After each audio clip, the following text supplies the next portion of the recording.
Hi dear students, welcome to the my YouTube channel short tutorial. तो आज की video में हम लोग स्केलर मैट्रिक्स को डिस्कस कर रहे होंगे कि स्केलर मैट्रिक्स क्या है, इसका डेफिनेशन क्या है, इसके एग्जांपल्स क्या है, इन्हीं सारी चीज़ों को डिस्कस कर रहे होंगे। टाइप्स ऑफ मैट्रिसेस का जो पहला वीडियो था, अगर उसको आप नहीं देखे हैं तो उसका लिंक आई बटन में मिल जाएगा, आप वहाँ से देख सकते हो। तो स्केलर मैट्रिक्स क्या होता है? तो स्केलर मैट्रिक्स को हम लोग समझने से पहले इसका जो सबसे हाईलाइटेड पार्ट है उसको देखते हैं। इसका डिफिनेशन क्या है? A square matrix. मैंने यहाँ पे सर्किल करके भी रखा है कि ए स्क्वायर मैट्रिक्स और डिफरेंट मार्कर से इसका मतलब क्या है। A square matrix A is equal to A I J, order क्या है? M into N is called है स्केलर मैट्रिक्स। इफ इस कंडीशन को देखने से पहले सबसे पहले इस चीज को समझते हैं, स्क्वायर मैट्रिक्स क्या होता है। तो स्टूडेंट्स, पहले ही मैं आपको बता चुका हूं कि स्क्वायर मैट्रिक्स एक ऐसा मैट्रिक्स होता है जिसमें number of rose number of columns के बराबर होते हैं। नंबर ऑफ रोज क्या होते हैं? नंबर ऑफ कॉलम्स के बराबर होते हैं। तो वैसा मैट्रिक्स जिसमें number of rose number of columns के बराबर हो, स्क्वायर मैट्रिक्स कहलाता है। और स्केलर मैट्रिक्स होने के लिए, किसी भी मैट्रिक्स को स्केलर मैट्रिक्स होने के लिए सबसे पहला जो कंडीशन है वो है कि उसे स्क्वायर मैट्रिक्स होना पड़ेगा। उसके बाद यहां पे आते हैं if A I J is equal to 0 for all I not equal to J. यानी कि अगर आपको कोई मैट्रिक्स दिया है, स्क्वायर मैट्रिक्स दिया है, उसके एलिमेंट्स क्या हो? 0 हो, for all I not equal to J. And दूसरा कंडीशन क्या है? A I J is equal to constant for all I is equal to J. इस चीज को हम लोग समझते हैं। स्टूडेंट्स, लेट अस अज्यूम आपको कोई मैट्रिक्स ए दिया है जिसमें आपको ये एलिमेंट्स दिए हैं A11, A12, A13, A21, A22, A23, A31, A32, A33। तो सबसे पहले स्टूडेंट्स ये एक स्क्वायर मैट्रिक्स है क्योंकि इसका ऑर्डर क्या है? 3 इंटू 3 का ऑर्डर है इसका, और इसके नंबर ऑफ रोज और नंबर ऑफ कॉलम बराबर है। यहाँ पे ये बोल रहा है फर्स्ट कंडीशन में A I J is equal to 0 for all I not equal to J.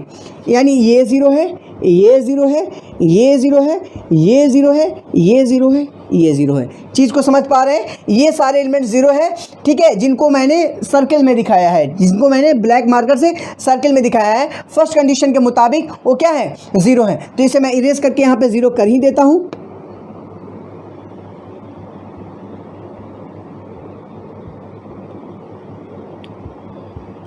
Low students, ये हो गया आपका 0, ठीक है।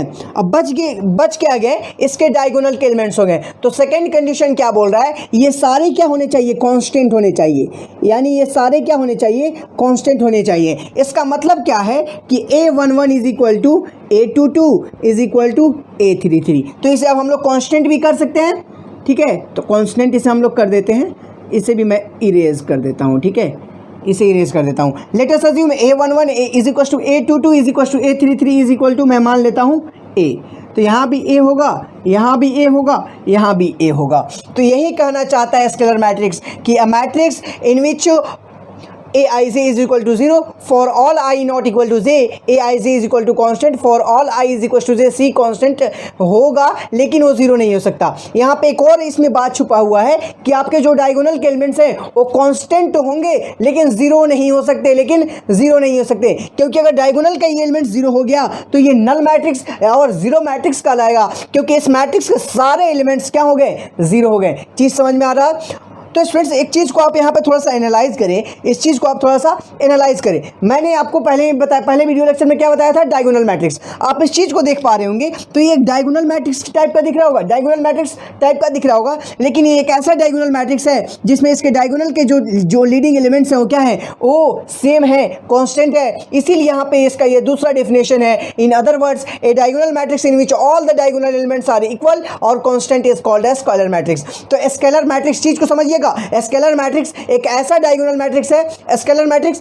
एक ऐसा डायगोनल मैट्रिक्स है जिसके सारे डायगोनल के एलिमेंट्स क्या होते हैं? इक्वल होते हैं या कांस्टेंट होते हैं। चीज समझ में आ रहा है? इक्वल होते हैं या कांस्टेंट होते हैं। तो स्केलर मैट्रिक्स एक ऐसा डायगोनल मैट्रिक्स है जिसके डायगोनल के जो एलिमेंट्स हैं वो कांस्टेंट होते हैं। वो क्या होते हैं? कांस्टेंट होते हैं, इक्वल होते हैं, लेकिन 0 नहीं हो सकते। 0 क्यों नहीं हो सकते स्टूडेंट्स? अगर 0 हो जाएंगे तो नल मैट्रिक्स या 0 मैट्रिक्स कहलाएंगे, क्योंकि उस मैट्रिक्स के सारे के सारे एलिमेंट्स क्या हो जाएंगे? 0 हो जाएंगे। चीज समझ में आया? तो किसी भी मैट्रिक्स को स्केलर मैट्रिक्स कहने से पहले उसका स्क्वायर मैट्रिक्स होना जरूरी है। अगर स्क्वायर मैट्रिक्स है तो डायगोनल मैट्रिक्स कहीं ना कहीं हो रहा होगा, और डायगोनल मैट्रिक्स में भी उसके डायगोनल के सारे एलिमेंट्स क्या होंगे? कांस्टेंट होंगे। सारे के सारे एलिमेंट्स क्या होंगे? कांस्टेंट होंगे। तो इसके एक दो एग्जांपल और देख लें क्या? चलिए आइए देखते हैं एग्जांपल।